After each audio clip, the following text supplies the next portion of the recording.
আজ আমরা শিখব ক্লাস 10-এর মাধ্যমিক অঙ্কের সিলেবাসের ত্রিকোণমিতির প্রথম চ্যাপ্টারের কিছু কনসেপ্টগুলো।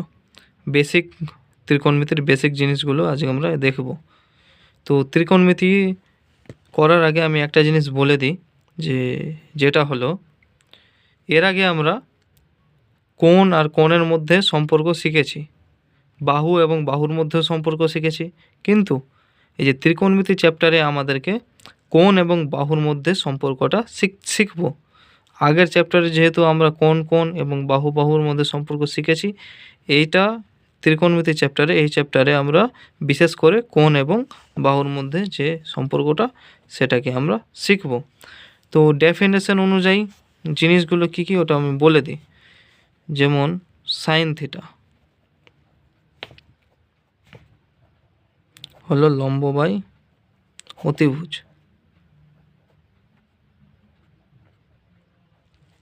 যেখানে ত্রিভুজটা দেওয়া আছে, সমকোণী ত্রিভুজটা, এটা 90 ডিগ্রি, এবিসি কোণ 90 ডিগ্রি, আর এই যে সি কোণ তার থিটা। তো আমরা কি জানি থিটার বিপরীত কোণটা কী হয়? অ্যাঙ্গেলের বিপরীত কোণ লম্ব। এবি বাহুটা লম্ব, বিসিটা ভূমি, আর এসিটা হচ্ছে অতিভুজ। তো জাস্ট নোটেশনগুলো আমি লিখে বুঝিয়ে দিচ্ছি। কস থিটা হয়ে যাবে ভূমি বাই অতিভুজ।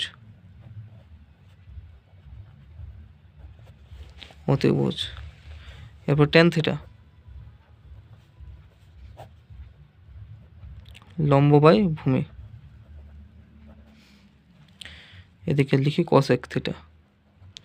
কসেক থিটা জাস্ট সাইন থিটার অনন্যক, উল্টে যাবে, এটা হয়ে যাবে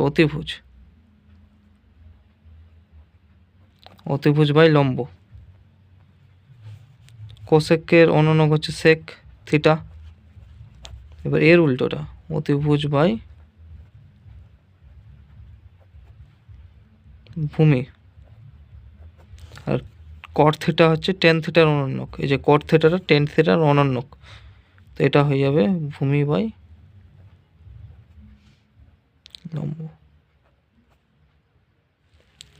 তো এই হলো আমাদের বেসিক নোটেশনগুলো ত্রিকোণমিতির। এই 6টা নোটেশন হচ্ছে আমাদের ত্রিকোণমিতির বেসিক নোটেশন।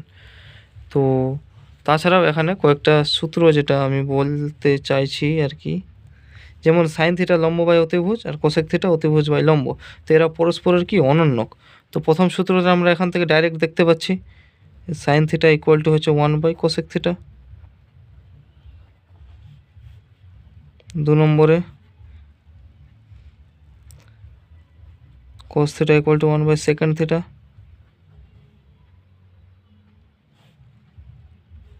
হলো 3 নম্বরে tan theta equal to 1 by cot theta. এইগুলো বেসিক 3টে সূত্র। তাছাড়াও 4 নম্বরে আমরা tan থিটাটাকে sine theta upon cos theta, মানে sine theta by cos theta করতে পারবো। কারণ দেখে নাও, এই যে sine theta by cos theta যদি করি তো অতিভুজ কেটে যাবে, লম্ব বাই ভূমি আলটিমেটলি থাকছে, যেটা আমাদের ট্যান থিটার সাথে সমান। ওই জিনিসটাই লেখা, আর কিছু না। সেমভাবে কট থিটা হয়ে যাবে cos theta by sine theta. এই গেল দুটো সূত্র। তো এই ভিডিওতে বেসিক কিছু জিনিস বললাম। নেক্সট দিন পিথাগোরাসের উপপাদ্যটা একটু এক্সটেন্ড করে সেখান থেকে sine square theta plus cos square theta, এবং বাকি যে আরও দুটো sec square theta minus tan square theta equal to 1 এবং cosec square theta minus cot square theta equal to 1, ওই সূত্রগুলো প্রুভ করব এবং কিছু অঙ্ক করব। Thank you. কিছু ডাউট থাকলে কমেন্টে জিজ্ঞেস করতে পারো। ধন্যবাদ।